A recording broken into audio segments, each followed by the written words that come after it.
እኔ የሰራሁትን ስህተት መድገም የለባችሁም።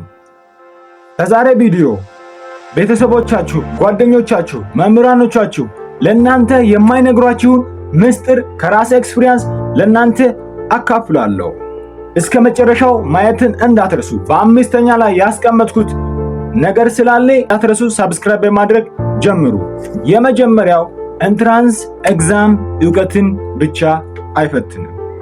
ብዙዎቻችን የሚመስለን ኤንትራንስ ኤግዛም ዕውቀታችንን ብቻ የሚፈትን ነው። ነገር ግን ያ አይደለም ጫወታው። ኤንትራንስ ኤግዛም እኛን የሚፈትነው እንዴት አድርገን ጭንቀትን ኮንትሮል ማድረግ እንደምንችል፣ እንዴት አድርገን ራሳችንን ከሰዓቱ ጋር ማናጅ እንደምናደርግ ነው ማለት ነው። ስለዚህ ብዙዎቻችን የምናደርገው ስህተት ምንድን ነው ቢባል በፈተና ሰዓት ፈተና ከመግባታችን በፊት ከጓደኞቻችን ጋር እናወራለን። የምናወራውም ነገር ምንድነው ካላችሁኝ፣ ለምሳሌ ጓደኛህን የት ደርሰሃል? ለምሳሌ ባዮሎጂ ቻፕተር ስንት ላይ ደርሰሃል? ስንት ጊዜ ሪቫይዝ አድርገሃል? ምን ያክል ነው ከበር ያደረግከው የሚለውን መጠያየቅ የለባችሁም ማለት ነው። ምክንያቱም አንድ ጓደኛ ካንተ በላይ ከበር አድርጎ ሊሆን ይችላል። ደግሞ ከበር ባደረገ ብቻም ሳይሆን የተወሰነ ርቆ ሊሄድ ይችላል። ኦኬ። ስለዚህ በዛን ሰዓት አንተ እኮ ግን ዕውቀት አለ፣ አንተ እኮ ግን ብቃት አለ፣ ያነበብከው በቂ ነበር። ስለዚህ እሱ ባነበበ እሱ ከበር ባደረገ ብቻ አይምሮ ሊረበሽ ይችላል ማለት ነው። ስለዚህ አንተ ማድረግ ያለብህ ነገር ራስን መቆጣጠርና መረጋጋት። ወንድሜ አንተ ብቻ ተረጋጋ እንጂ ምንም ትሰራዋል። ሲጀመር ኢንትራንስ ነው። ኢንትራንስ ትባል ደግሞ የዓለም መጨረሻ አይደለም፣ ፈተና ነው። ጀስት እንደ ክላስ ፈተና፣ እንደ ማንኛውም ፈተና ቀለል አድርገህ ማየት አለብህ ማለት ነው። ሌላኛው ደግሞ በፈተናው ቀን ካንተ የሚያሸንፈው ሰው ምናልባት ካንተ የበለጠ አላነበበም። ኦኬ።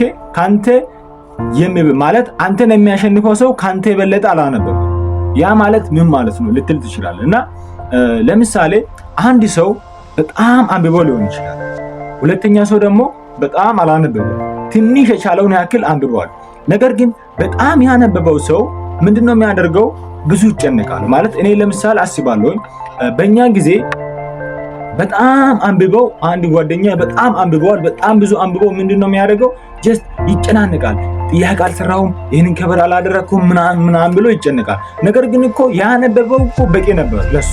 ነገር ግን እኔ ከሱ ያነበብኩት ትንሽ ነበር፣ በጣም ትንሽ ነበረ ማለት ነው። እና ሙሉ ከበር አላደረኩም። ሲጀመር የተወሰነ ያክል የቻልኩትን ያህል ከበር አደረኩ።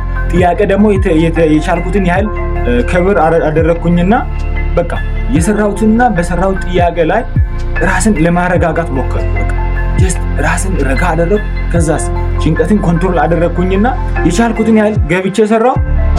በቂ ውጤት ነው የሰራሁት ማለት ነው። ኦኬ። ስለዚህ ከማለፈም በላይ ነው ያመጣሁት ወይስ። ነገር ግን ከኔ በጣም አንብበው የነበሩ ብዙ ልጆችን አውቃለሁ። 5 ጊዜ ሪቫይዝ አድርገናል፣ ይህን ጊዜ አንብበናል፣ ጥያቄ ሙሉ ሰርተን ጨርሰናል ብለው የሚያወሩ ልጆች አውቃለሁ። ብዙ ልጆች የወደቁትን ማለት ነው። ይህ ሊሆን የቻለው ከምንድን ነው ካላችሁ፣ ካለመረጋጋቱ ከጭንቀቱ ነው ማለት ነው። ስለዚህ እናንተ በፈተና ሰዓት ማድረግ ያለባችሁ ነገር ቢኖር ራሳችሁን ማረጋጋትና ማረጋጋት ብቻ። በቃ አለመጨናነቅ። ጀስት ይሄንን ሰርቻለሁ፣ ይሄንን አንብቤያለሁ፣ ስለዚህ ይሄ በቂ ነው። የማላውቀው ጥያቄ ቢመጣስ? በቃ ያ ከመጣ ደግሞ ምንድነው ማድረግ ያለባችሁ? ስለዚህ እችን አንድ ጥያቄ ሉዝ አደርጋለሁ። በቃ የማውቀውን እሰራለሁ፣ የማላውቀውን ችግር የለውም በጌስ ሞላለሁ። በጌስ ሲሞላ ደግሞ ላገኘው እችላለሁ ማለት ነው። ኦኬ። የማታውቁት ጥያቄ ከመጣ እኮ በጌስ የምሰራበት የራሱ የሆነ ወይ አለው ማለት ነው። ያንን ደግሞ በሌላ ቪዲዮ እሱን ሰራላችኋለሁ ማለት ነው። ስለዚህ ወደ ሶስተኛው ስናልፍ ዛሬ አታንብብ ነው ሶስተኛ ዋና ቁልፍ ነገር ማለት ነው። ለምሳሌ ለፈተና 1 ሳምንት 2 ቀን ምናምን ቀርቶ ያለ ምንም በፊት አይተ የማታውቀውን ቶፒክ እንዳጀምር በጭራሽ ይህንን ማድረግ የለባችሁ ማለት ነው። ለምሳሌ ሳምንት ቀርቶ ቀን በጣም መጥቶ ቀርቦ ያለ አዲስ ቶፒክ አዲስ ቻፕተር መጀመር የለባችሁ ማለት ነው። ምክንያቱም ያንን አዲስ ቻፕተር ለመጀመር በጣም ጊዜ ይፈልጋል። ሐሳቡን ለመረዳት ጊዜ ሊያስፈልጋችሁ ይችላል። ስለዚህ ሐሳቡን ለመረዳት በዛ ቶፒክ ላይ ብቻ ጊዜያችሁን ሲታባክኑ ሌላውን ደግሞ ያነበባችሁትን ሪቫይዝ የምታደርጉበትን ሰዓት፣ ጥያቄ የምትሰሩበትን ሰዓት ያሻማል ማለት ነው። እናም ደግሞ አዲስ ቶፒክ ሲጀምሩ ለእናንተ ውስብስብ ሊሆን ይችላል ማለት ነው። ስለዚህ ምንድነው ማድረግ ያለባችሁ ነገር አዲስ ቶፒክ መጀመር የለባችሁ። ያነበባችሁትን ብቻ ሪቫይዝ አድርጋችሁ ግቡ። አራተኛው ከፈተና በፊት ከጓደኞቻችሁ ራቁ። በቃ ከጓደኞቻችሁ በተቻለ መጠን ለመራቅ መሞከር አለባችሁ በፈተና ሰዓት ማለት ነው። ምክንያቱም ብዙውን ጊዜ ምንድነው ጓደኞቻችን ምንድነው የሚያደርጉት ጀስት ያነበብኩትን ያወራሉ ማለት ነው።